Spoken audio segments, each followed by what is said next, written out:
Let us pray. Almighty God, who in your infinite wisdom and providential goodness has appointed the offices of rulers and parliaments for the welfare of society and the just government of humankind. We beseech you to behold with your abundant favor us, your servants, whom you have been pleased to call to the performance of such important trusts in this land.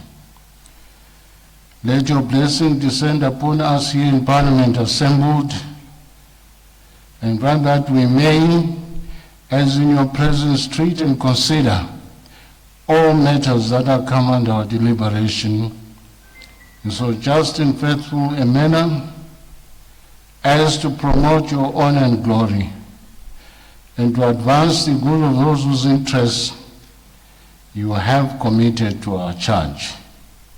All which we ask in the name and for the sake of our Lord and Savior, Jesus Christ.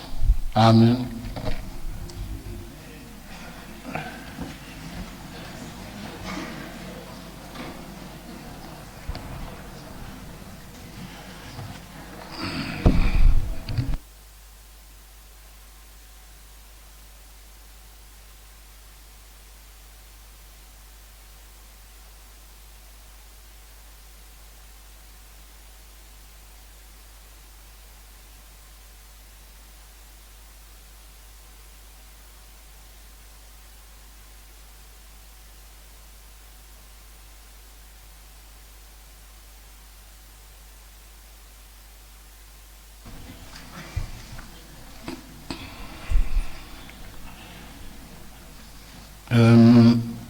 Honorable members, I have to inform the House that Honorable Chitando has been nominated to serve the portfolio committees on industry and commerce and environment, climate and wildlife.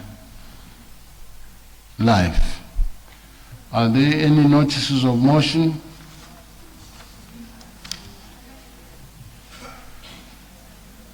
Honorable Liwayo, yes.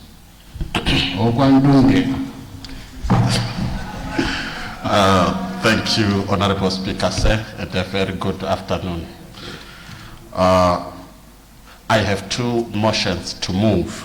The first one, I rise to give notice that on Thursday, the 7th of May 2026, I will move the motion standing in my name that this House considers and adopts the report on the 2026 monetary policy review statement presented by the Reserve Bank Governor, Dr. John Mshawan, on the 27th of February 2026. The second one, I also rise to give notice that on Thursday, the 7th of May 2026, I will move the motion standing in my name that this House considers and adopts the report on a benchmarking visit by the Joint Portfolio Committee on Budget, Finance and Investment Promotion and Public Accounts to Nigeria. Thank you. Very much. Any further notice of motion? There's Honorable Sihlabo. Huh? Honorable Sihlabo. Sihlabo, yes. Please proceed. Thank you, Honorable Speaker. I rise to give notice that on tomorrow, on the 6th of the 6th month, I will ask this House to consider and adopt the report of the Portfolio Committee on Media, Information and Broadcasting Services, the first and second quarter budget performance report. Thank you. Thank you very much. Any further notices of motion? Please switch off your mic. Honorable Slavo, switch off the mic. Thank you. That's Honorable Moyo. Yes, Mr. Speaker, sir. Thank you, Mr. Speaker. I rise to give notice that tomorrow, the 6th May of the good year of the Lord 2026, I'll move a motion in my name that this House, noting the cruciality of data and digital technologies in modern governance, economic development and innovation, aware that government institutions produce large amounts of public data, which if availed can enhance transparency, accountability and evidence-based decision-making. Concerned that the absence of a comprehensive national data framework limits access to public information and reduces opportunities for research, innovation, and digital entrepreneurship and development. Acknowledging that open data initiatives adopted in other countries have improved public service delivery, citizenry participation, and economic growth. Now, therefore, resolves that A, government develops and adopts a national open data policy to guide the management and sharing of non-sensitive public data across ministries, departments, agencies, and local authorities. B, a centralized national open data portal be established to provide accessible public database, datasets service to citizens, researchers, and businesses. C, appropriate legal safeguards be effectively implemented to protect personal data, national security, and confidential information. D, government promotes collaboration with universities, industries, and other players to utilize open data for national development. I thank you, Mr. Speaker. Thank you very much. On a lighter note, have you ever experienced a bad year of the Lord?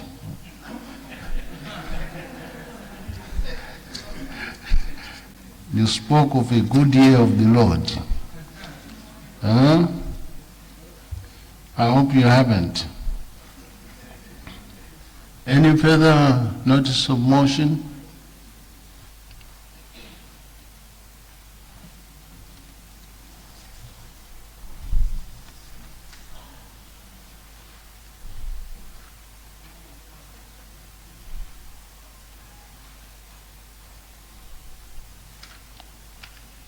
I have three requests from honorable members on points of national interest. The first honorable member to take the floor is Honorable M. Kumede.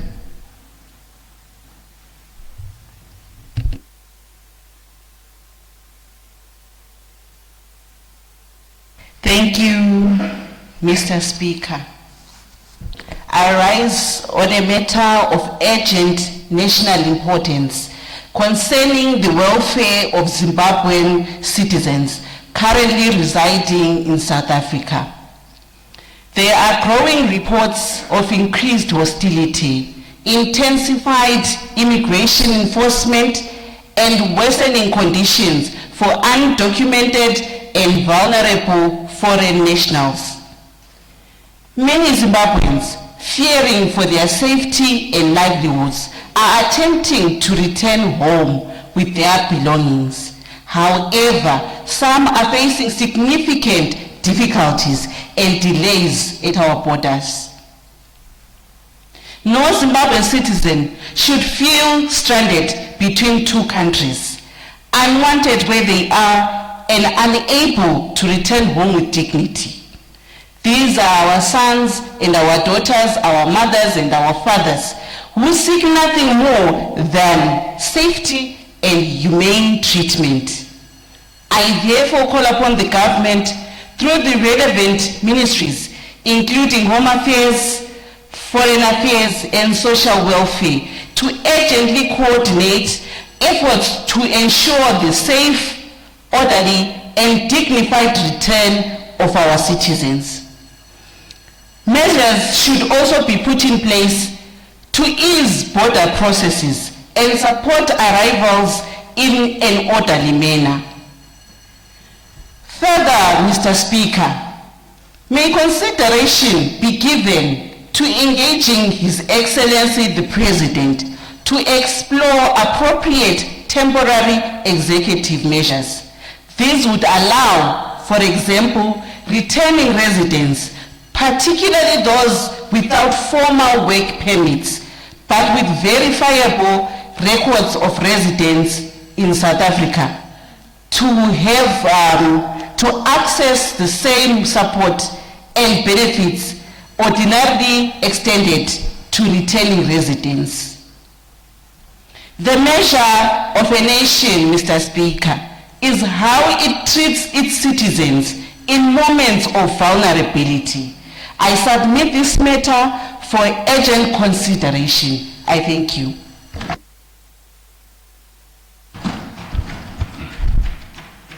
Thank you very much. The matter is under the direct attention of our ambassador in South Africa, who is in constant touch with our Ministry of Foreign Affairs as well as Home Affairs. And you will recall that there has been some extension even for those Zimbabweans who have got sufficient papers and require renewal. And the appeal by the national government here has been received positively. And I think as MPs, honorable members, you have to discourage our fellow citizens from crossing borders illegally. You have to preach that gospel. Nobody will stop a citizen desiring to go to South Africa or Zambia or any other country if they so wish, provided they have proper documentation and they will pass through the designated official crossing borders. So you have to appeal to the citizens accordingly.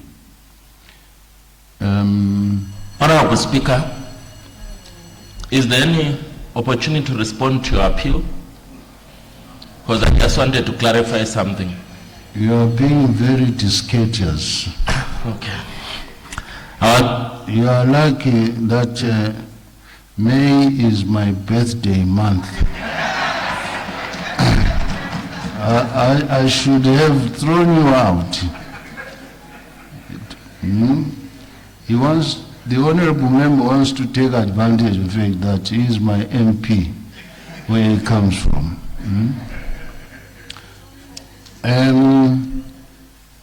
The next honorable member to take the floor is Honorable G. Hlachwayo. Good afternoon, Honorable Speaker. Good afternoon. Mr. Speaker, say, in the context of the World Press Freedom Day, celebrated on the 3rd of May every year, I rise on a point of national interest to salute all journalists and media practitioners in Zimbabwe for their resilience and the role they play in informing the citizenry, holding institutions accountable, and facilitating dialogue. Mr. Speaker, say, a free, independent, and ethical media is a vital cog in a democratic developmental society. Press freedom and freedom of expression are protected in our own municipal law, and in particular in sections 61 and 62 of the National Constitution, but also regional and international instruments such as the International Covenant on Civil and Political Rights, the African Charter on Human and People's Rights, and the Declaration of Principles of Freedom of Expression and Access to Information. The 2026 World Press Freedom Day theme was shaping a future for peace, promoting press freedom for human rights, development, and security. Spotlighting, Mr. Speaker, said the important role that a free, independent, and viable media plays in promoting peace, human rights, and sustainable development. The day offers a critical moment to reaffirm our commitment to freedom of expression, press freedom, and strengthen our information ecosystem. I call upon this House and the Executive to strengthen journalists and media practitioners' safety and security, stem arbitrary arrests, intimidation, and harassment whilst conducting their lawful professional duties. We ought to also protect media practitioners from digital threats and gender-based violence, especially against our female journalists. Mr. Speaker, this can be achieved by adopting and implementing human rights-based digital governance and artificial intelligence policies that safeguard freedom of expression and the integrity of information. Laws and governance practices that curtail freedom of expression and media freedom should therefore be reviewed. I so submit. Thank you very much, Honorable Tachwai. We extol, as you do, the freedom of expression and freedom of the media. But you should also emphasize a growing negative culture among the media, which is disallowed by our Constitution. That means Section 61, subsection 5, freedom of expression and freedom of the media exclude incitement to violence, advocacy of hatred or hate speech, malicious injury to a person's reputation and dignity, or malicious or unwarranted breach of a person's right to privacy. I thought could have mentioned that, because what's happening now, you listen to social media, the insults that come through there are terrible, to say the least. Next person, the Honorable T. Nyavani, please take the floor. Mr. Speaker, ndauya pano ndichida kuti nditende President wenyika Comrade Idi Mnangagwa nezvavari kuita. Vakati no president, no one must be left behind. Takaona musi wa 18 April kwakazvarwa wana 2 vakanaka. Kunoti kumapisa kwakavhurwa nursing school, koya kuchimhanda kwakavhurwa nursing school. Zvanga tanga singazvitarisi kuti kwedu kuchimhanda kupasi pasi uko kungaitawo nursing school. Pano kubudikidza kweSecond Republic kwane nursing school. Mr. Speaker, ndoda kutenda ndichidaro nokuti kunana kwedu kunana chimhanda kunana mapisa kwakadzikira kupasi kwesoko. Hatinawo kana mwana watingati uyu mwana wayo akamboenda kumbotrainwa unesi. Takutotanga kutozvionawo izvozvo kuti ndo zvinoitwawo here manursing school anenge akamira sei. Takatomupinda weni ndikamupindamo ndikatoshamisika kuti ndo matrainero ndo tumubhedha tavanorarira zvisingaoneki. Saka taingoti zviri kuharare. Mr. Speaker, so ndoda kutenda imi Mr. Speaker nokuti ndimi makatipa kuti aiwa tsvagai zvinoda vanhu venyu. Zvinoda vanhu venyu mukayana zviona kupalamende mutawana president vanokuitirai. So ndoda kutenda kuti zvamakatiudzazve takazozviita zvitakaitirwa napresident. Ndozoda kuzotenda maministers, minister wehealth waMombe Shora navice wavo vakashanda basa rakaomarara kuita kuti zvikoro zvinge zvivepo. Ndoda kuzotenda community yerushinga, vagari vorushinga vakashanda zvakaomarara kuitira kuti vana vavo vaingonzwa kuti kukutraina ukaranda kukutraina kuHarare hakuna kana mwana hwani wandingataurawo Mr. Speaker kuti shuwa ndane 8 years ndiri muparliament ndine mwana hwani wokurushinga akambotrainwa unesi. taida kunzwa kuti unesi wandokawana watrainiwe bwana ada kunzwa vandozvarwa vari manesi Mr. Speaker asi takuzwa kuti vanotrainwa bhozi chikoro chakweduwo Mr. Speaker so ndaikurudzira kuti at least kana zvauyawo ikokuye ngatirege kungozviona tisingazvinji kwati mubhaibheri muchazviona asi hamuzvinji taida kuti nesi siku iuyewo asi tipindewo sewanawo kupi weikoko Mr. Speaker so ndinoda kutenda kuti kuya kwazvichaita tichazviona tichazvidya ndatenda Mr. Speaker Ndatenda chaizvo. Point of clarity, Honorable Speaker.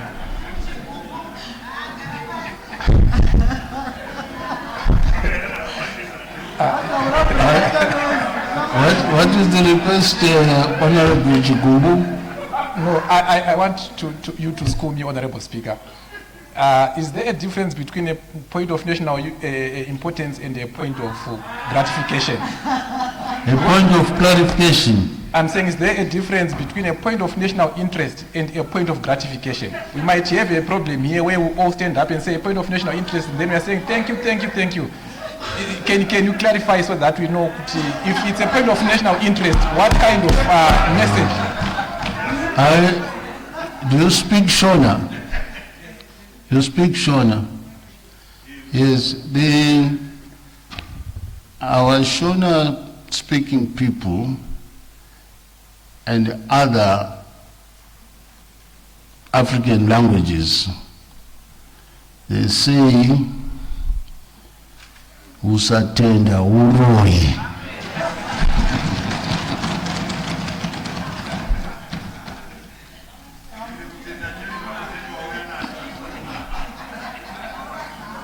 Point of interest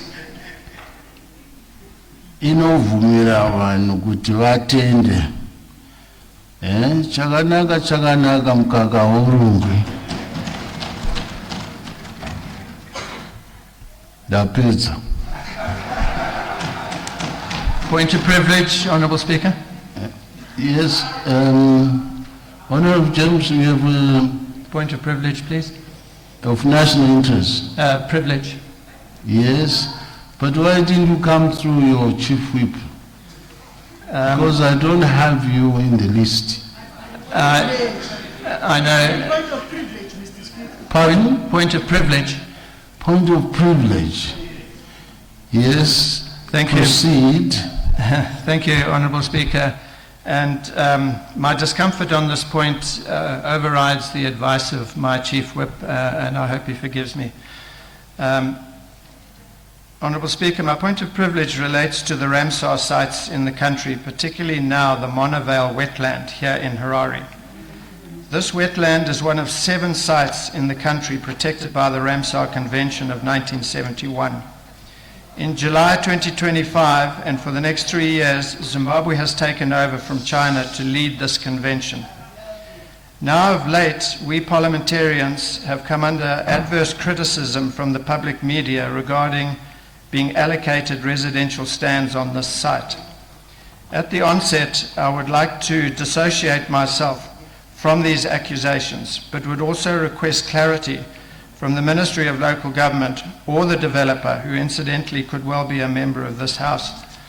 Mr. Speaker, if this is so, could the developer inform the Zimbabwean delegation leading the Ramsar Convention in Geneva as we speak? Who will have to explain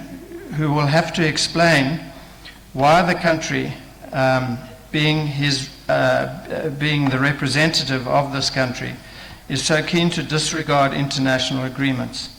Mr. Speaker, Zimbabwe has been party of this convention since May 2013. I thank you for your indulgence.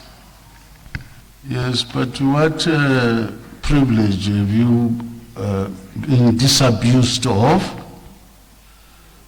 Mr. Speaker, it's discomfort in being accused of wanting residential stands on a Ramsar site. Okay, understood. That point of privilege titivates towards question time, because you must have had a very strong feeling about it and ask the responsible minister to explain, because we need to get the facts whether or not the wetlands have been interfered with in terms of the allocation of the alleged stands. So you may ask a question tomorrow. Thank you, Honourable Speaker, for that advice. Thank you. Acting Government Chief Whip. Good afternoon, Mr. Speaker, sir. I move that orders number 1 to 13 be stood over until order number 14 and the 34 have been disposed of in that order. I thank you. All seconds, please. I second, Honourable Speaker. Any opposition? None. And there is no objection.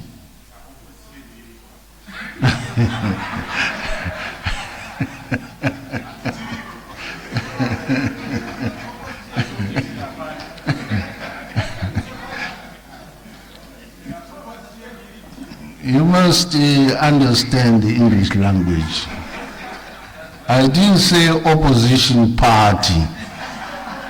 The opposition party is there on my left, but there is no question of opposition on my left.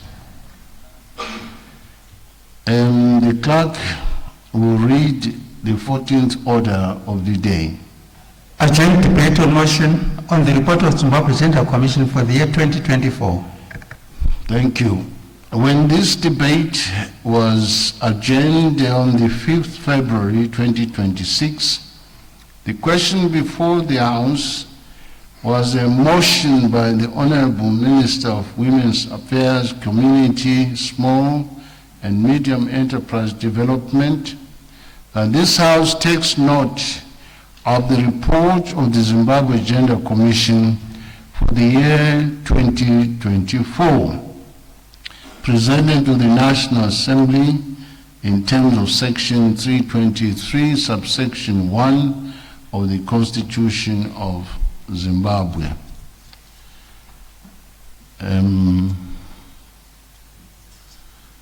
I do not see the list here.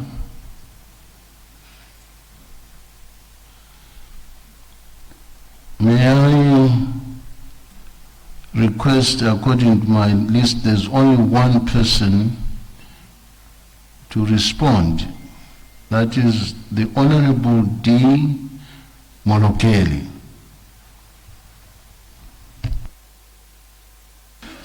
Thank you so much, Honorable Speaker, for the opportunity to respond. I'm happy to debate the Zimbabwe Gender Commission report for 2024. Personally, since I'm a proud he-for-she champion who believes a lot in the vision of the 2013 Constitution to promote gender equality in Zimbabwe, being conscious that women in this country remain fully marginalized in various instances in terms of the national development. I want to congratulate the Zimbabwe Gender Commission for a very well detailed report, and they've been consistent over the years in terms of submitting the report as required by the Constitution. There are some interesting issues that I picked up in the report that I wanted to highlight.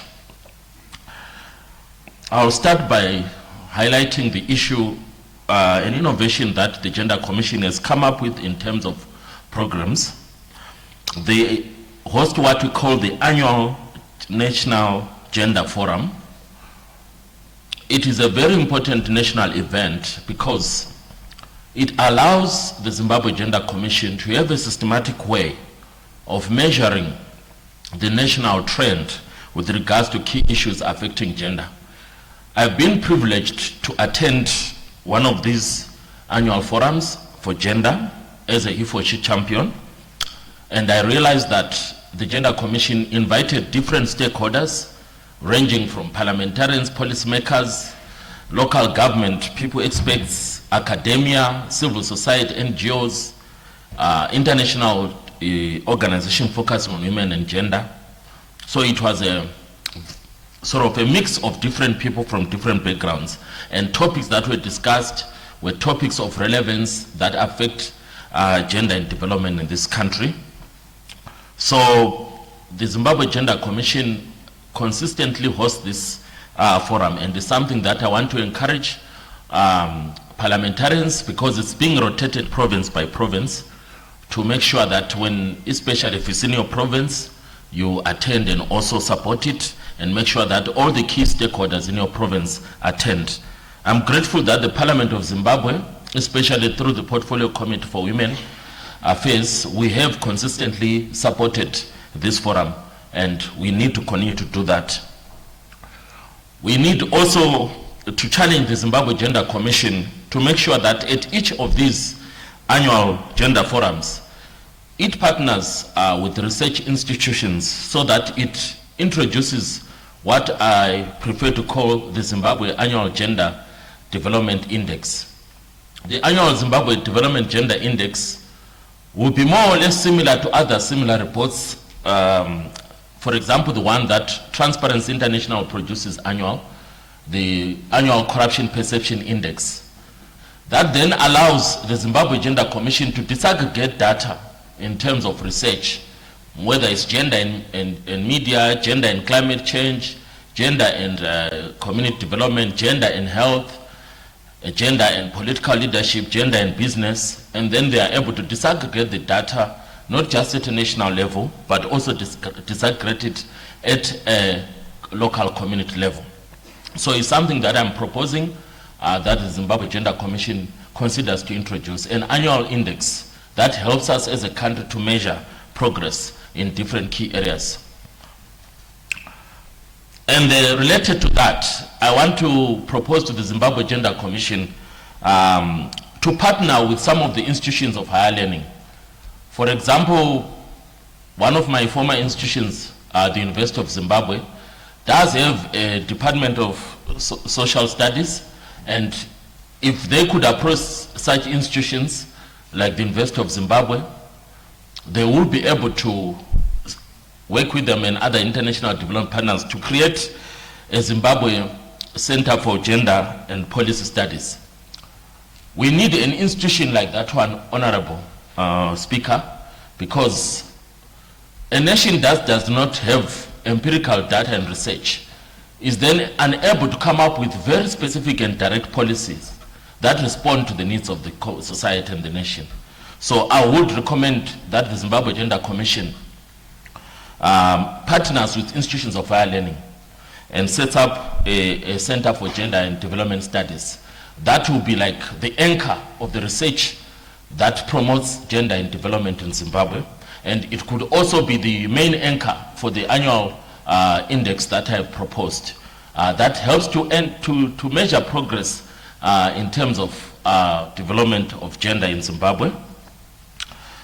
The other thing that I noticed in the report, Honorable Speaker, is that unlike other institutions of government or departments of government, there has been efforts by the Zimbabwe Gender Commission to meet the expectations of the 2013 Constitution with regards to devolution.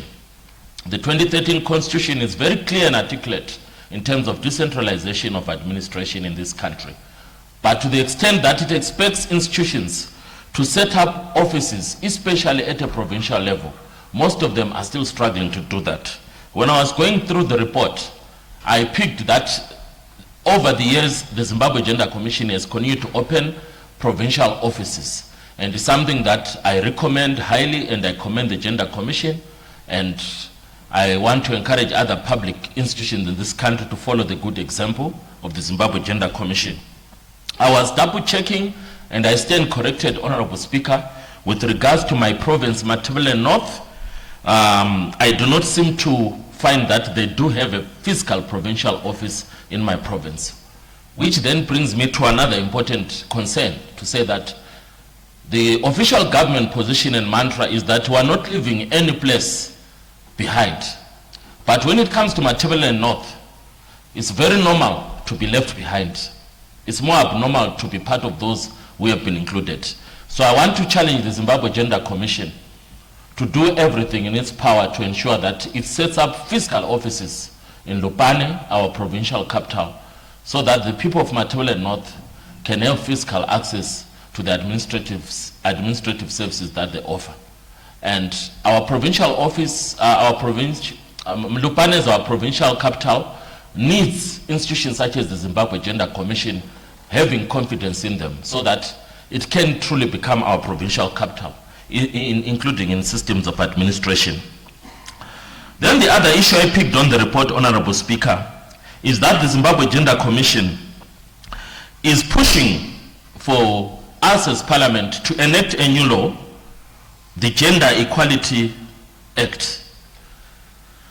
The Gender Equality Act is being proposed in the context of unpacking the expectations of the national constitution when it comes to promoting gender. And it's something that I recommend highly. It's something that I commend the Zimbabwe Gender Commission. We need to take it up as Parliament of Zimbabwe, especially my portfolio committee on women affairs, especially the Women Caucus. We need to take it up because what this bill proposes to do is to break down the overarching influence of the clauses of the Constitution that seek to promote gender equality in this country.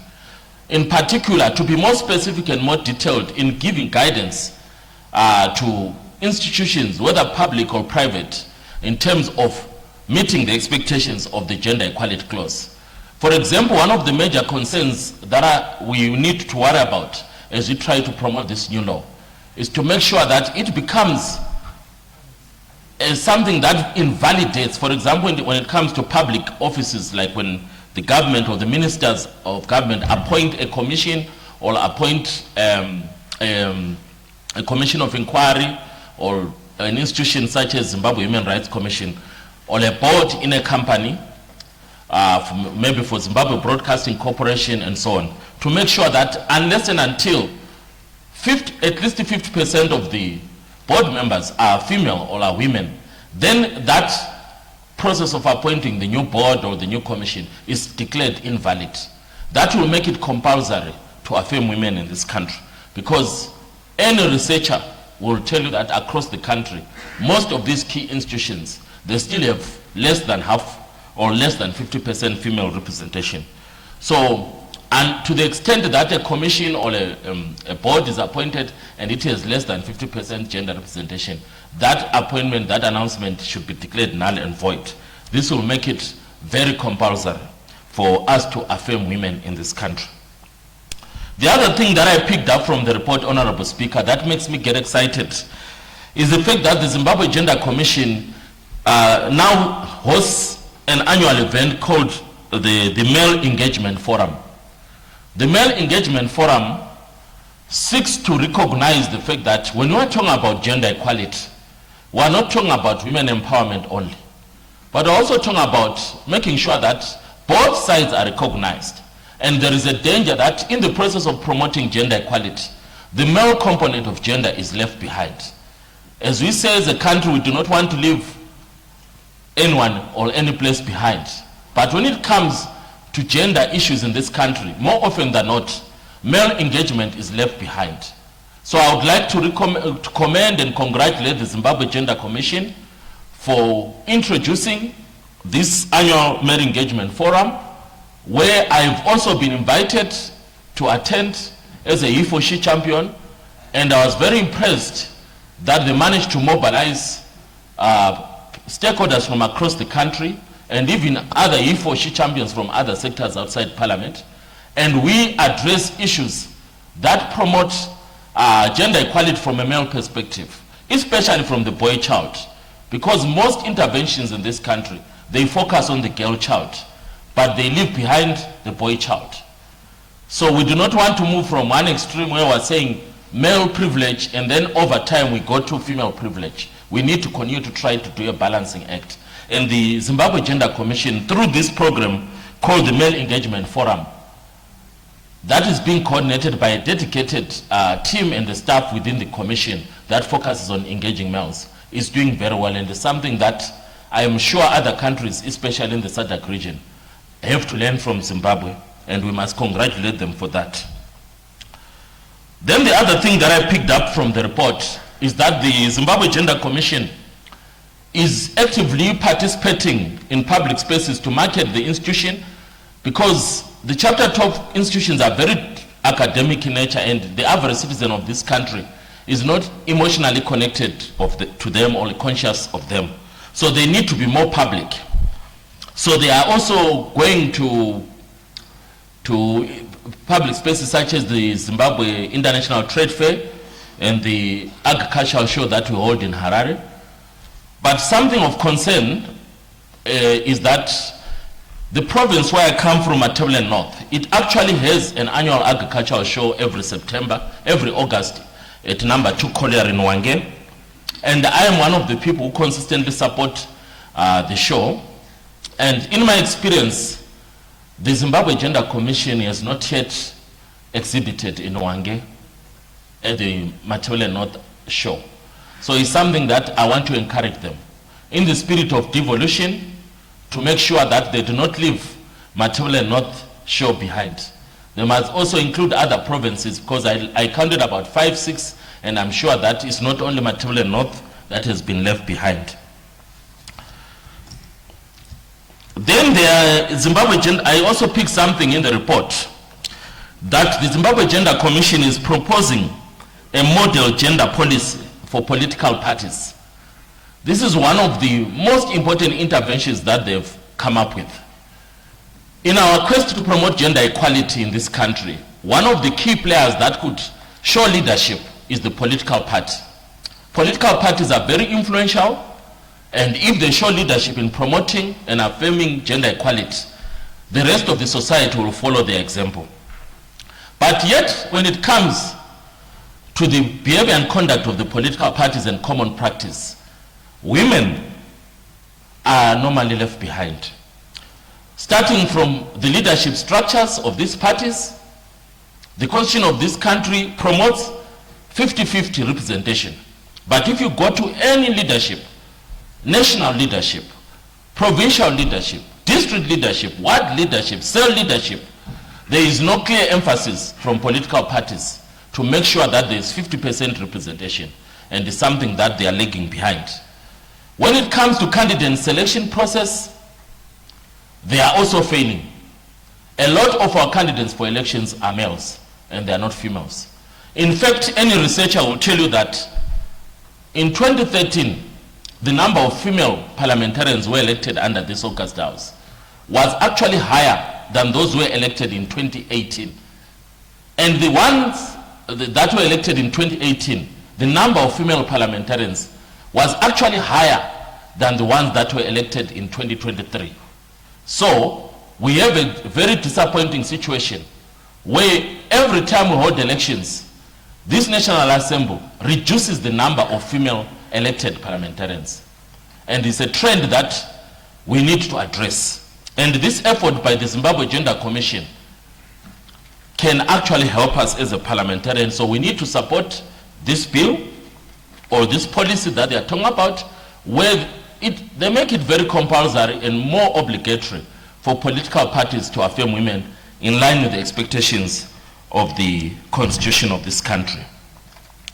Having said that, Honorable Speaker, I need to emphasize that the work that the Zimbabwe Gender Commission is doing is commendable.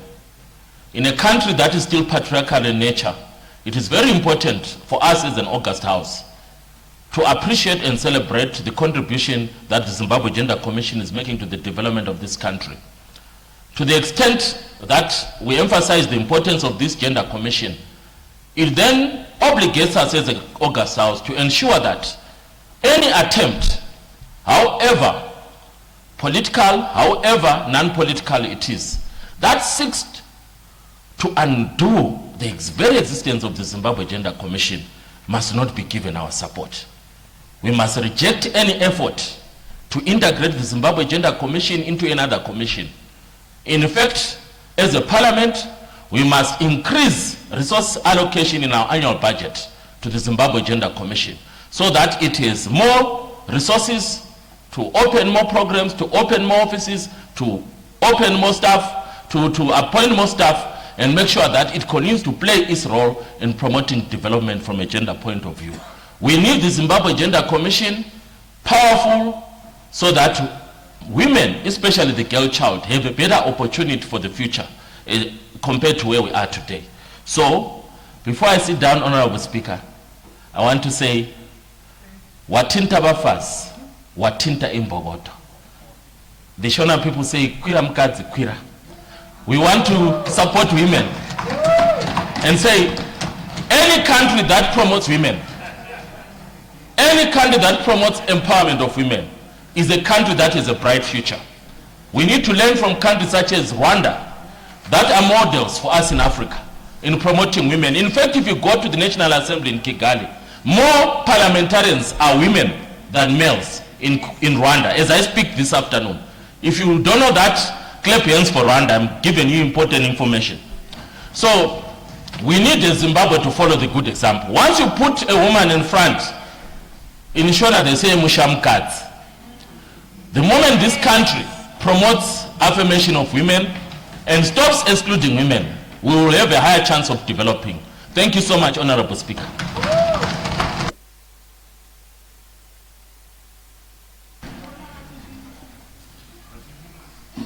I see that you have already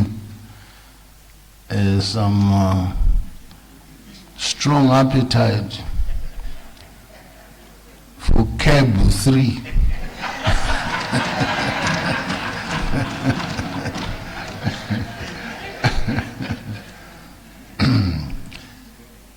The debate is coming. Any further debate? Any further debate?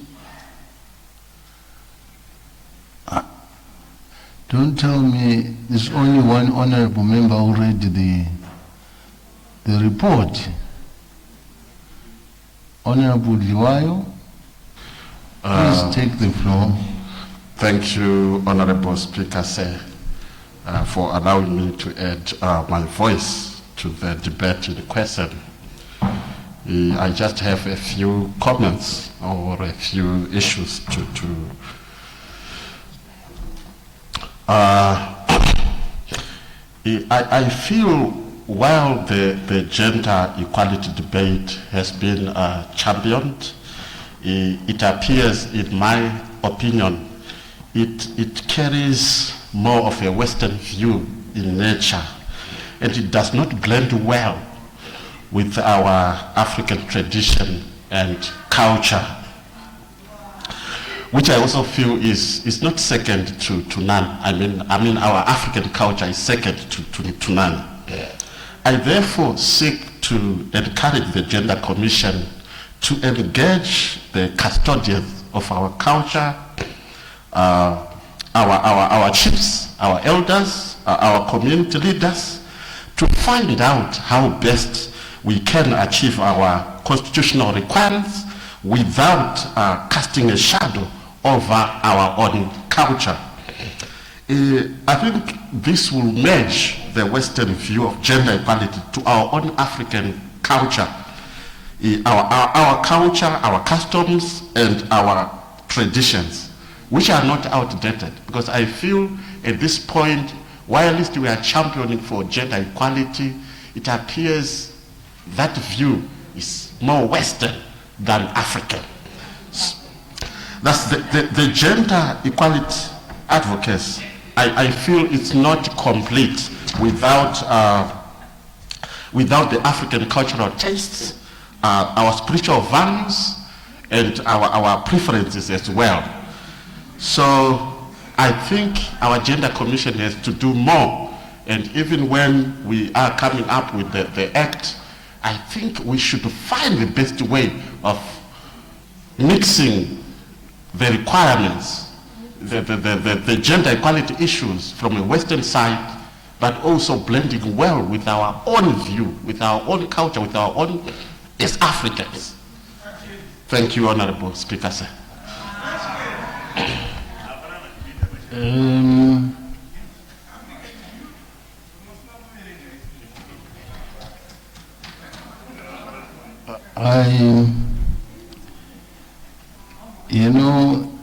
Honorable Member, your statement of the contradiction between what the Gender Commission is trying to do about promotion of gender equality, where you say it's a Western concept, and you don't explain it. It leaves us in limbo. And yet at the same time, if you read section 119 of the Constitution, clearly states that we have to uphold the Constitution. And section 56 of the Constitution speaks clearly on the equality of human beings. So I'm not sure. I'm not sure. You want to explain yourself?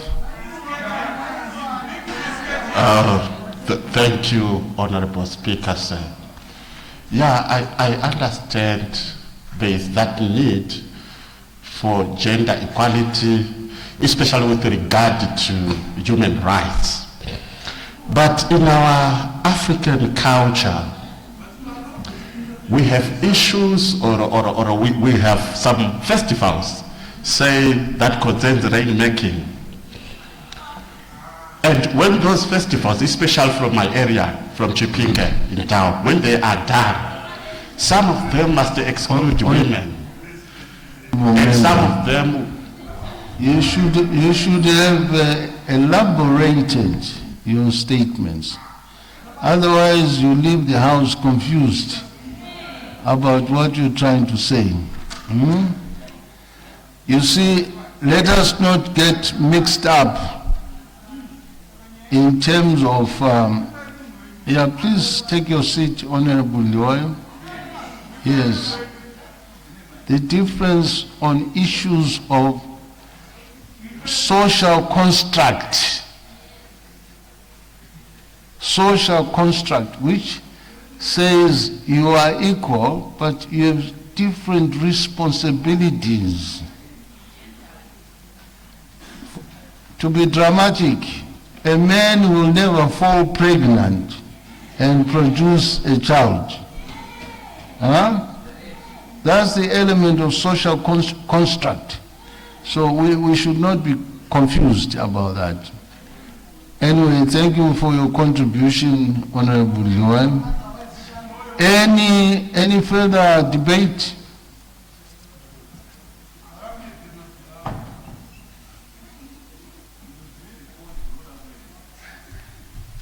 Any further debate?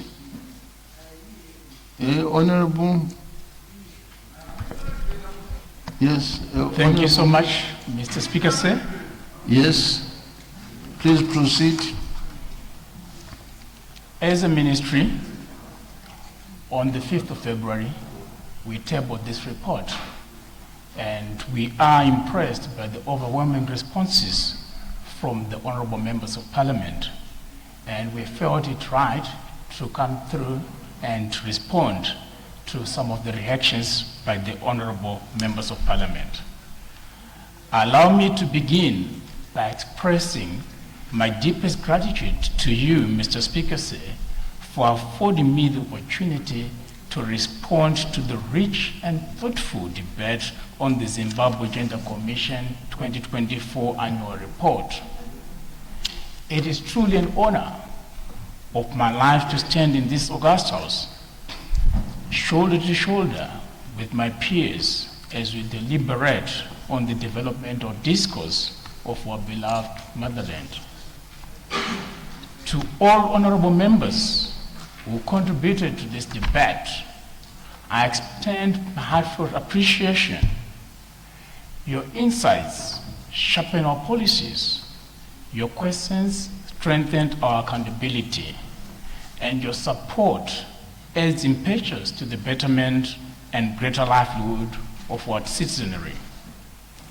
Indeed, while the executive may craft programs and policies, It is through your wisdom and scrutiny that these programs and policies gain legitimacy and resonance with the people we serve. I implore upon you to continue working tirelessly to uplift the welfare of our communities, for together we can achieve the inclusive and equitable Zimbabwe envisioned in our Constitution and National Development Strategy Blueprint. Mr. Speaker, sir, there were quite a number of reactions from the honorable members of Parliament, but I shall just maybe possibly react and respond to just a few in the interest of time. Honorable Pijot, you raised the critical issue of strengthening women's participation and confidence in political processes. Your concerns underscores the Constitution and the Commission's constitutional mandate. The Commission continues to monitor systematic barriers, document cases of exclusion of or harassment, and hold perpetrators accountable. The visibility reassures women that their voices matter and their rights are protected. In addition, the Commission is scaling up female candidates' training programs to build confidence and prepare women for leadership roles. Honorable Nyandoro, your probing question on the role of gender forums were invaluable. Far from being mere talk shows, these forums are vital mechanism for evidence gathering and grassroots consultations. They ensure that voices from every province inform national gender policies. You also highlighted the disproportionate impact of climate change. Indeed, women and girls bear the brunt of resource scarcity, while men and boys face pressures that fracture families and disrupt education. This nuanced understanding strengthens our resolve to integrate gender perspectives into climate resilience strategies. On the misconception that gender refers only to women issues, you rightly noted the exclusion felt by men. The Commission is intensifying male engagement programs and public education campaigns to dismantle this myth, ensuring that gender equality is understood as a shared national agenda. Honorable Ziambi, your questions on sexual harassment in universities and colleges were both timely and urgent. The Commission has already launched a national inquiry into sexual harassment in tertiary institutions, creating safe platforms for reporting and awareness. Survivor-centered approaches, anonymous reporting channels, and institutional adoption of the model anti-sexual harassment policy will ensure that students can report without fear. You also reminded us that gender programs must include young men. Indeed, equality is not a zero-sum game. By creating safe spaces for young men, addressing risks such as substance abuse, and promoting mental health, we build a society where both men and women can thrive. Honorable Karenyi, you raised the challenges of delayed funding. Your concern is well-founded. Without timely and predictable resources, the Commission's ability to investigate violations and engage communities is severely constrained. This House's continued support for adequate resources is therefore indispensable. On women's underrepresentation in political leadership, you rightly pointed to entrenched patriarchal systems. Addressing this requires deliberate measures by political parties, gender-responsive regulations, and public financing for female candidates. You also asked whether Zimbabwe should consider proportional representation, Let me clarify on this one. Zimbabwe already has a proportional representation system in place, introduced in 2013, which guarantees 60 seats for women in the National Assembly. This has been a significant step forward.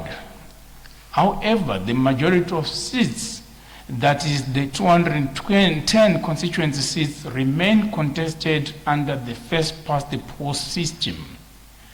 As a ministry, we strongly support your plea and argument that while PRR has improved representation, it is not sufficient on its own, as true parity requires multidimensional strategy. Finally, your suggestion that leadership training for women should begin earlier in schools and communities is both visionary and practical. Early mentorship and exposure to leadership roles will cultivate a generation of confidence, capable women ready to take their place in decision making. Madam Speaker, ma'am, the questions raised in this debate reflect not only your commitment to gender equality, but also the determination to see the Commission succeed in its constitutional mandate. I assure you that every concern has been noted and every recommendation will inform the Commission's ongoing work. I also want to actually comment on a few issues that have been highlighted by Honorable Lokeli, where he actually proposed an annual gender index. That's a welcome development and a great proposal that we shall forward to the Gender Commission itself for consideration. He also proposed the Zimbabwe Center for Gender Policy. Again, it is a welcome development and we shall look into it. He also talked about the gender equality he also spoke about the annual events and male engagements forum. Also positive developments, and it's already happening. The Gender Commission has already started engaging at the male side of things, because when we talk of gender, it's everyone. So already a lot is actually happening there, and we commend the Commission for that good work that is actually doing. He also spoke about actively marketing in public spaces, and he spoke about places like Agricultural Show, ZITF, and so forth. And he bemoaned that Wange is being left out. Again, it's an issue that will cascade to, will escalate to the Commission itself to consider, so that at least something can be set up for Wange. And lastly, Honorable Liwayo, his concerns about African traditions. Zimbabwe will always honor its traditions and will always find a place to accommodate its own culture and traditions. So there is no need for him to worry too much. And together, let us continue to build a Zimbabwe where gender equality is not an aspiration but a lived reality, where women, men, boys, and girls all stand equally in dignity, opportunity, and contribution to national development. With these remarks, Madam Speaker, ma'am, I therefore move that the report be adopted. I thank you. Thank you. I put the question that the report be now adopted. Those who are with that opinion will say aye. Those of the contrary opinion will say no. I think the ayes have it. The ayes have it. The question is affirmed and the report is adopted. Thank you.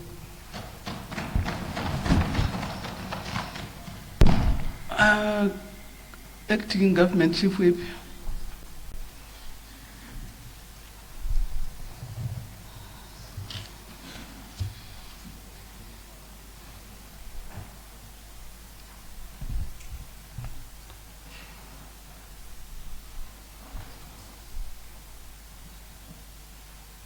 Order number 34, Madam Speaker.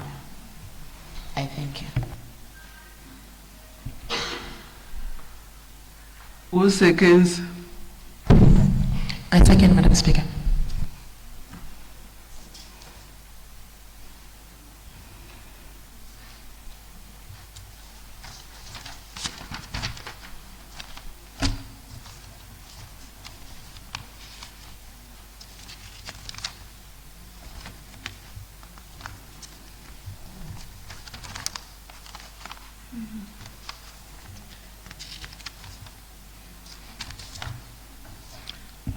The clerk will read the 34th order of the day. Urgent debate on motion on the report of the Portfolio Committee on Women Affairs, Community Small and Medium Enterprises Development on the operations of Zimbabwe Women's Microfinance Bank, ZWMP. Thank you. When this debate was adjourned on the 5th of March 2026, the question before the House was a motion by Honorable Mutandi that this House considers and adopts the report of the Portfolio Committee on Women Affairs, Community Small and Medium Enterprises Development on the operations of Zimbabwe Women's Microfinance Bank, SC 56-2025. Is there any further debate? Honorable D. Modokere.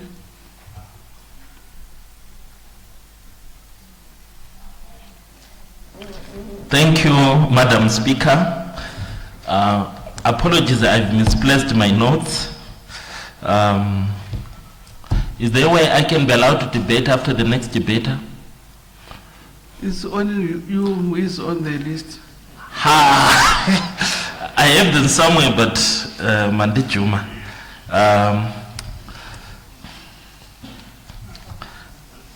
I don't know what I should do. I need about 2-3 minutes to just find my notes.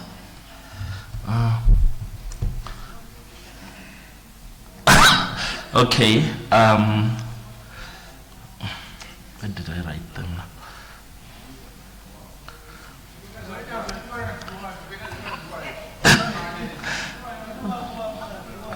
Oh my God.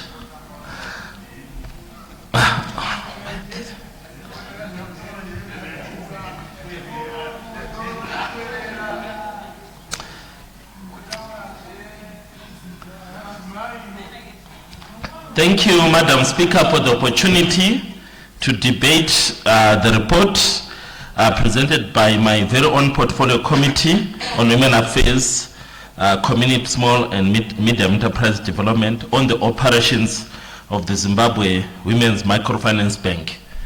As a member of the committee, I was privileged to be part of the inquiry where the committee managed to travel to various provinces of this country and visited some of the fiscal administrative structures of the bank. I was also privileged as a member of the committee to attend some of the public hearings that were conducted in coming up with this report. Madam Speaker say, as a champion, as a he for she champion, it was of very fundamental interest to me to make sure that I had a clear understanding in terms of the impact and legacy of the microfinance bank. You would recall, Madam Speaker, that when this bank was initially set up, there was a clear vision and aspiration in terms of the intended impact and legacy of this bank. The founders of this bank came from a point of view that women in this country were being marginalized from the national banking system. The national banking system was very patriarchal in nature, and its terms and conditions practically excluded most women in this country. Some of the conditions that the national banking system had were things like collateral, proof of residence, proof of employment, proof of income. And these conditions made it difficult for the average woman in this country to benefit, especially accessing loans, specifically business-related loans. To the extent that women were feeling excluded, this is where the idea of setting up the Zimbabwe Women's Microfinance Bank comes from. Let me also add that Zimbabwe also learned from other countries, countries such as Bangladesh, countries such as Tanzania, countries such as Kenya, countries such as India, who have also come up with innovative ways to try to address the issue of exclusion of women in the banking sector. And to that extent, Zimbabwe came up with this microfinance bank to make sure that as many women as possible in this country had easy access to financial capacitation or banking loans. What I learned, Madam Speaker, during the public hearings, during the visits across the provinces as a member of this committee, was a very disappointing experience. It has been more than 10 years since the bank was set up. But what we learned as really transversed across the country in various provinces, visiting offices of the bank, branches of the bank, attending public hearings, getting feedback from different stakeholders. What we learned and what I learned personally was an experience of disappointment. Madam Speaker, I'm very sad that 10 years after its setup, the bank has not managed to match the expectations. The bank has failed to match the aspirations. What we learned and what with the August House needs to know is that women in this country continue to be marginalized from the banking system, even though this bank now exists. One of the reasons why women are still struggling to access loans, especially business loans, is because the finance bank, the Women's Microfinance Bank, is clearly undercapitalized. It is supposed to receive money through treasury, through parliament votes and budgets, and in most instances, what the bank requests for and what the bank actually receives, there is a clear gap. So to that extent, at any given time, the bank has suffered from undercapitalization and has not been able to give loans to the intended beneficiaries.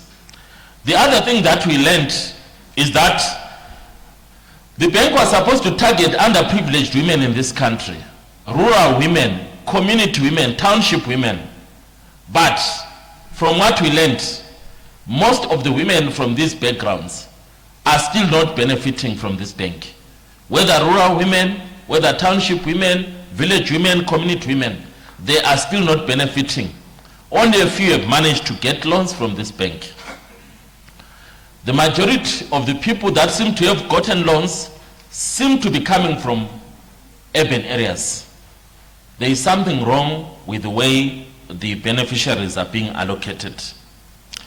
The other thing that we also learned about this bank is that it has operated mostly using the RTGS and now the ZIG. Yet, in terms of the business and economic system of this country, the fundamental currency of choice is the American dollar.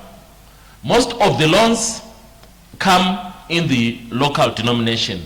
And unfortunately, someone, once they receive that loan, they have to change it. And normally they change it at the parallel market. And when they do that, the loan's value diminishes a lot because they do not use the official exchange rate. So the business does not really benefit from the loan because the loan is seen as very too small. It's something that is of paramount concern that most of the loans should not come in ZIG format. They should actually come in American dollar format, which is the primary currency of choice in this country. If you are to be a successful business person in this country, you must have the American dollar at your disposal. The other issue that we saw, which is of major concern, is about accessibility of the bank.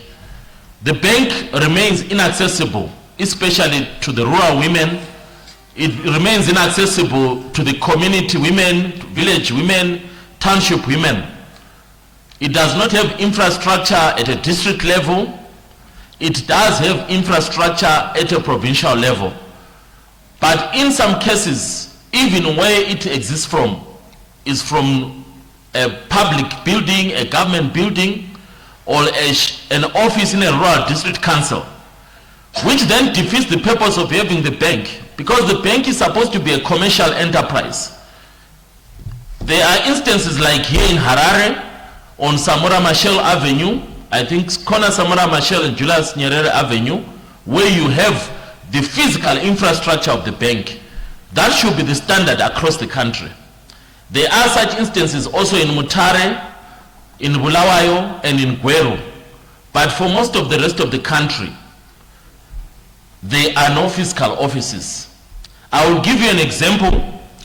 Matabele North, the province where I come from, it does not have a physical branch of the Women's Bank.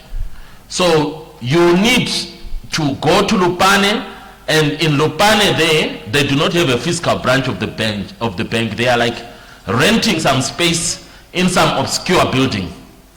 So it does not inspire confidence to those who are supposed to be the customers of this bank. So that's something that is very disappointing, that 10 years after the bank was set up, it does not come across as a commercial enterprise. When it is compared to other banks in the market, like the CBZs of this world, the ZBs, the agribanks, and other banks of this world, the POSB of this world. So to that extent, potential customers have never really seen it as a commercial enterprise, which it was supposed to be. When this bank was set up, Madam Speaker, it was supposed to stand out and compete with the other banks and benefit women. In Shona, they say Pamamonya IPAP. It was supposed to be there among the other banks, but as we speak today, the bank is not competing at all. The other thing that I wanted to highlight is that a lot of the potential customers were asked to submit a joining fee. I think each potential customer of the bank paid about $5 in American dollars. But when we were touring the country, especially in public hearings, we learned that most of the people who had put $5, up to today they still have not accessed loans. I remember when we were doing the public hearing in Chinhoyi, several women stood up in a very angry voice, complaining that despite repeated efforts to follow up their loan applications, up to today, they still had not received any loan from the bank. What we picked up as a trend is that most of the women who had opened bank accounts in preparation to receive the loans, we had paid $5 American in preparation to receive loans from the bank. Most of those women, up to today, they have not yet benefited. So the $1 million question is this bank relevant? Is it worth it? Should we continue to have this bank? The most emotional response, Madam Speaker, will be to say, no, this bank has not managed to meet its expectations. This bank has failed. This bank is not relevant. As a he for she champion, I stand with a different view. My view is that we must use the fact that as a country we tried to experiment on this bank as a very progressive notion. And to the extent that this bank has been existing for the last 10 years, we must use that as a learning experience. We must say, what have we learned? What can we continue with into the future? What can we drop? What has not worked? So what I'm recommending is that there be a major review in terms of how the bank has been administered and how the bank has functioned, and we learn lessons from the first 10 years and then make sure that we apply the lessons onto the next 10 years. My strong view, Madam Speaker, is that we must increase capitalization of the bank. We must increase funding for the bank. We must increase resources for the bank. We must increase access to the bank. Women in this country remain marginalized from our banking system. And this bank is the only hope that they have. 10 years after it was established, it is now even harder for an average citizen of this country to have an ordinary bank account. So this bank remains relevant. We must not throw away both the baby and the dish and the dirty water. We must keep the bank. So as a recommendation, I am recommending that there be a major review on the operations of the bank and recommendations be taken to improve the quality and delivery of services of the bank. It is still needed. It is still important.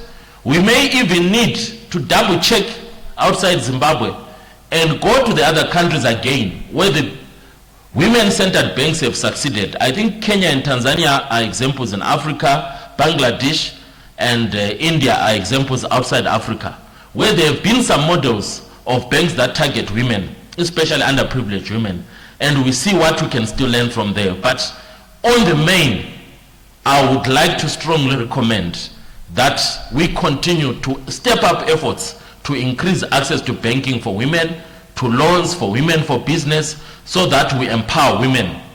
There is no country in the world that can develop when it excludes women in its development strategy. There is no country in the world that can expect to have a successful economy when its women are excluded. As long as Zimbabwe does not have a clear strategy to include women in the banking sector, in the financial sector, in the access to loans, then women will continue to be excluded and marginalized. And if you do not empower a woman, then you are excluding the country's future. Once you empower a woman, then the future is there. So this bank is very important, Madam Speaker, and as a HIFO champion, I'm disappointed that it has failed to live to its expectations in the first 10 years, but I'm also strongly recommending that we still need this bank and we must support it more. I thank you, Madam Speaker. Thank you, Honorable Molokele. Honorable Moyopi.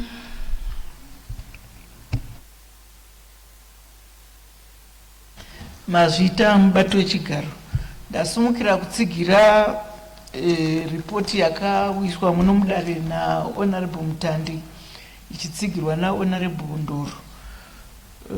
Honorable Speaker, takafamba tichitarisa mashandiro Women's Bank. Hongu bhengi iri rakakosha zvikuru, madzimai ari kurida. Asi takaona zvakare kuti harisi kuzikanwa. Bhengi iri rinoda kuzikanwa munzvimbo dzakasiyana siyana. Tikatarisa kwatakafamba, vazhinji vaiti havarizivi. Vazhinji vaitoti dai takataziva nezvebhengi iri tingadai tatoisa mari dzedu uye zvechikumbira kukwereta mari. Asi izvi hazvisi kuitika nokuti bhengi harisi kuzikanwa. Takaona zvakare kuti mari iri kungopiwa, vazhinji vari kupiwa mari vanhu vanotoziva kana kuti vakatombokwereta kudhara. Vari kuramba vachingokweretesa kune vanhu vagara vachiziva. Kuti vachienda kune vasati vakwereta zviri kunetsa. Saka chikumbiro ndechekuti dai vazikanwa, uyezve dai vaita kuti munhu wese anonzi mudzimai awana mukana wokukwereta. Kune avo vakakwereta mari vaipiwa mari shoma shoma yatakaona kuti haina chainobatsira $50. Anoda kukwira kubva kumwenezwa ndirobva inini achienda kumasvingo doko anowana mari. Mari yese yebhazi inobva yaperera ipapo, chaakweretera mari hapasisina. Saka taachikumbira kuti dai vatarisa kuti mari yavari kupa vanhu inopiwa sei, uyezve dai vaenda kuvanhu kuya, nokuti kuti vakwire mabhazi vachienda kwese kwatakaenda, even kuzvishavani yaingove nyaya imwe chete kuti mari yatiri kupiwa haikwani kuti takwereta mari wozokwira uchinotsvaga mari inoperera mukufamba. Saka kwava kuchida kuti vawane kuti vaite vanhu vebhengi iri vanoenda vachinoti kana riri zuva rekupa mari voenda ikoko vonopa magurupu iwayo kana kuti vonopa vanhu vanenge vanyoresa kuti vanoda mari. Izvi zvinobatsira kuti vanhu vakwanise kuwana mari yekuzodzosera, nokuti vazhinji vakatowana mukana wokukwereta mari vanongodzosera mari yavakwereta ivo kuti vachiwana chouviri pekuti vakwereta mari hapana chiri kubuda ipapo. Takaona zvakare kuti bhengi raishanda zvakanaka ibhengi rekwamutare mudhorobha. Mudhorobha ndo matakaona muine setapu yebhengi chaiyo yakanaka yekuti takaonawo vanhu vakawanda vachikwereta mari imomo. Asi zvairatidza kuti vanhu vakanga vatoudzwa kuti tiri kuuya. Vanhu vakanga vasina kugadzirira kuti vanogara vachikwereta, nokuti pana pakazara kudano tobvunza vanhu, tangobvunzawo tichingoti regai tingobatawo tibvunze, tikanzi tatoudzwa nhasi. Zvinoratidza kuti bhengi harisi kuzikanwa. Saka chikumbiro chatakuda kutarisa ndechekuti bhengi rakakosha zvikuru. Kunyangwe muno mudare nesu madzimai tiri kubenefit, tiri kuwana chokuviri nekushandisa bhengi. Semadzimai rakave bhengi rinotibatsira zvikuru. Saka rakuda kuti tichikurudzira kuti bhengi sekuzikanwa kwarakuita nevamwe richitekeshera nenyika yose. Sekuzikanwa kwarakuita kukweretesa mari ngavachikweretesa mari ine chouviri. Takaona zvakare kuti pane vane zvavari kuita sevari kuita vari kuchengeta mombe kwaMutare. Pane vari kuchengeta mombe, pane vari kuita zvemukaka. Ava vaive zvaitoratidza kuti vari kushanda zvakanaka zvikuru. Magrupu ava ari kushanda zvakanaka zvikuru. Takukurudzira kuti dai vachiramba vachiita izvi kumatunhu akasiyana siyana kuitira kuti bhengi rive rinobatsira sekuvambwa kwarakaita kuti ribatsire madzimai kuti vave nekutangawo kuita mabhizinesi ane mari yakakosha, kwete mari yema$50, nokuti imari shoma yekuti tinongotarisirwa pasi semadzimai kunzi tonopiwa $50 haina chainobatsira. Saka chaakukumbira kuti bhengi iri ngarive rine udzamu, ngarikweretese mari ine udzamu. Taakukumbirawo zvakare Ministry yeFinance kuti vapiwe mari inokodzera kuti bhengi rikwanise kushanda, nokuti chimwe chikumbiro chavaive nacho ndechekuti bhengi iri harisi kuwana mari yakakwana kuti vaite zvokupa vanhu zvinonzi zvimatsaona, kutotarisa kuti toita sei nokuti hatisina rimwe zano. Vopa mari inokwereswa ichizi tutsaona. Zvinoratidza kushoreka kwebhengi. Ngarifananidzwe nemabhengi ose richipiwawo mari inokwana kuti rishande, rigobatsira madzimai agovewo nemabhizinesi makuru, kwete tumabhizinesi wokuita huku chete. Takukumbira kuti tive nemadzimai achasimuka muno kana kupi kwese tichinzwa nema-MP kuti kune madzimai akapiwa nebhengi mari ari kuita zvine musoro. Saka chachikumbiro takafamba takaona achitaurwa nevatauri vakawanda kuti bhengi iri harisi kuonekwa, riri kupa pamwe. Takaona zvakare kuti mumwe aba mari akangorova, haana kuonekwa kuti akaenda nekupi. Nanhasi hatizvizikanwa kuti munhu iyeye ari kupi. Zvinoratidza kuti bhengi rine risina kunyanya kukosha kuvanhu, nokuti kana rakakosha mari ikabiwa inofanira kutoenda kumapurisa, nyaya yofamba yomhanya kuti mari idzoserwe kuti vawane chekupa vanhu.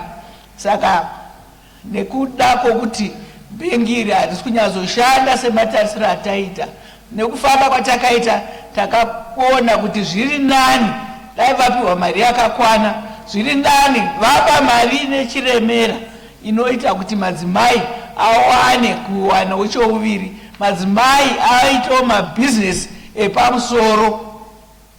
Takaona zvakare kuti pavanoshandira chero kapatarisa, takaenda kuMatabeleland North, bhengi racho raita kuti ivo vanhu vakutoshandisa mubhengi muya kuita ravo bhizinesi. Saka kana riri bhengi iroro rekuti apa riri kuita zvokukweresa mari, apa munhu akutowana mukana wokuita rake bhizinesi, zvinoratidza kuti hazvisi kunyatsove nechiremera chebhengi. Saka Madam Speaker, tachikumbira kuti bhengi ripiwe mari. Kana paine chinhu chakakosha chinoita kuti pave nechiremera chebhengi, ndechekuti mari ngaiwanikwe, vanhu vagokwanisa kukwereta mari. Naiwaya mashoko ndoda kutenda nenguva yamandipa. Thank you, Honorable Moyo. Any further debate? I recognize the Honorable Deputy Minister.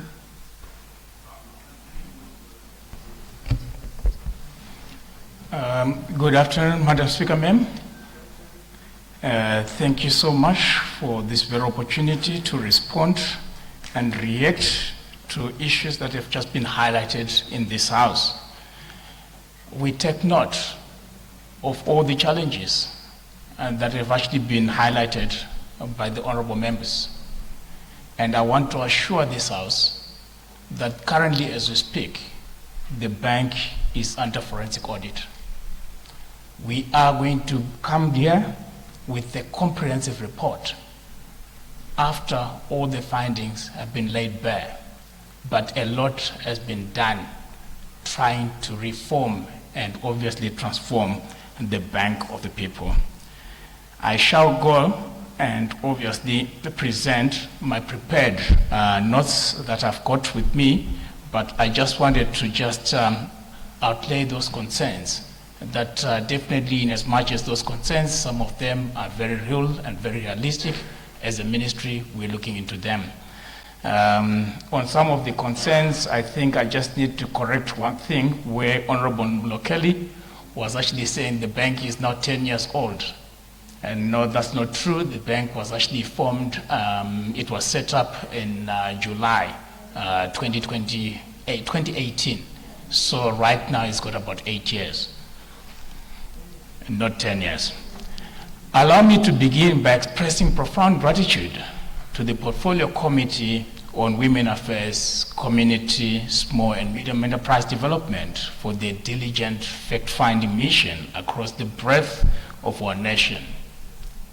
Your work, enriched by the voices of over 800 participants and sharpened by rigorous oversight, stands as a beacon of parliamentary excellence. I particularly commend the committee chair, the committee members, and the honorable members of this august House who contributed to the debate, and to the dedicated staff of Parliament whose meticulous compilation of this report has given us a clear mirror through which to reflect on progress and challenges. This report is not merely a catalogue of anomalies. It is a clarion call to action.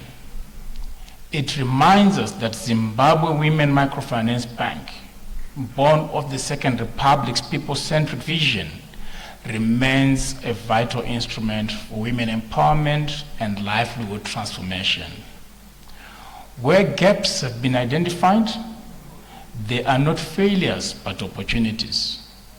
Opportunities to strengthen, to innovate, and to reaffirm our collective commitment to inclusive development. On visibility and accessibility, we embrace the committee's recommendation to decentralize services. The ministry will work with the Zimbabwe Women Microfinance Bank to establish ward-level service points, mobilize kiosks, and partnership with rural district councils. Sustained awareness campaigns in local languages, leveraging traditional leaders, churches, and radio will ensure no woman remains unaware of the right to financial inclusion. On loan accessibility terms, the ministry supports reforms to simplify application processes, reduce collateral burdens, and extend repayment period in line with business cycles. Special loan products will be tailored for vulnerable groups, widows, single mothers, women with disabilities, ensuring no one is excluded from empowerment. On transparency and trust, a multi-channel feedback system will be introduced, guaranteeing timely responses and proactive communication on office operations. Strict accountability measures, including audited digital trails and public dashboards, will restore confidence. The Mwenezi fraud case will be resolved transparently with corrective action taken. On the operational model and funding, in line with the committee's recommendations, the Ministry of Finance will be engaged to fully capitalize the bank. Innovative revenue generating projects such as outgrower schemes will be piloted to ensure long-term sustainability. Timely disbursements of funds from the Treasury, complemented by private partnerships, will protect value and expand lending capacity. On collaboration between Ministry and Bank, a formal joint operational framework will be established with quarterly coordination meetings to align training with financing. Women trained under the Ministry of Women Affairs, Community Support and Medium Enterprise Development Programs will be prioritized for funding, ensuring skills translate into tangible livelihoods. In conclusion, Madam Speaker, Ma'am, this report affirms that while challenges remain, the vision of the Second Republic is clear. As Zimbabwe women will constitute the majority of our population, 52% to be more precise, are not merely participants, but leaders in economic transformation. As a ministry, we stand unwavering in our dedication to fight for what is right for our people. We call upon every citizen, every institution, and every leader to join hands in building the future we all desire. A future of dignity, empowerment, and prosperity for all. Together, let us transform livelihoods, strengthen communities, and ensure that Zimbabwe's Women Microfinance Bank becomes not just a bank, but a true engine of empowerment. With these remarks, Honorable Speaker, Ma'am, I therefore move that the report be adopted. I thank you. Thank you, Honorable Deputy Minister. I put the question that the motion be now adopted. Those who are of that opinion will say aye.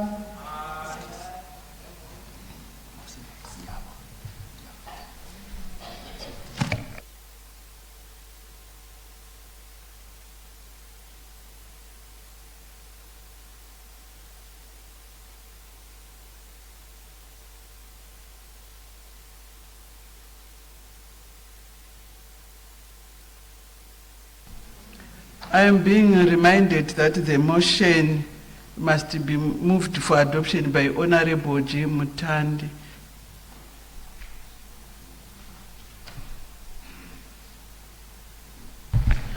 Thank you very much, Madam Speaker. Good afternoon. Good afternoon. Madam Speaker, Ma'am, I rise with a deep sense of duty to wind up the debate on this important motion concerning the operations and continued relevance of the Zimbabwe Women's Microfinance Bank. Allow me to extend my heartfelt gratitude to honorable members who contributed to this discussion. The richness of the debate has demonstrated the seriousness with which this House approaches issues affecting the empowerment of women and the broader national development agenda. Honorable members brought forward not only informed perspectives but also the lived realities of women in their constituencies. Women who continue to strive for economic independence despite persistent structural barriers. Their contributions have provided valuable insight into both the achievements and the challenges surrounding the Zimbabwe Women Microfinance Bank. Madam Speaker, Ma'am, a central theme that emerged during this debate relates to the foundational mandate of the Zimbabwe Women Microfinance Bank as a key instrument for advancing financial inclusion.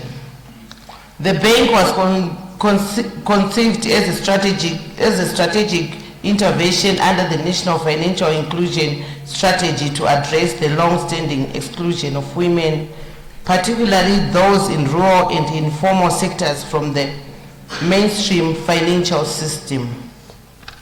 For decades, many women have remained locked out of formal credit markets due to lack of collateral, limited banking history, and structural inequalities that disproportionately affected them.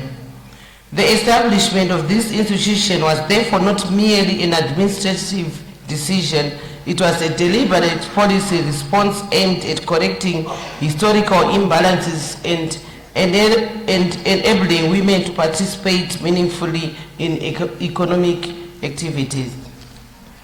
However, honorable members also highlighted operational challenges that continue to affect the effectiveness of the bank.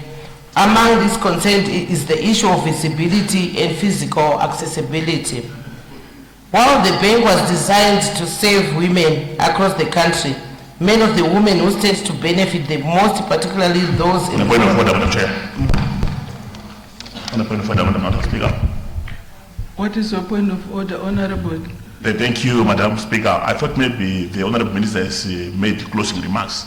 So it was just necessary for the Honorable Member to just seek for the adoption of the report, full stop, without duplication. Thank you.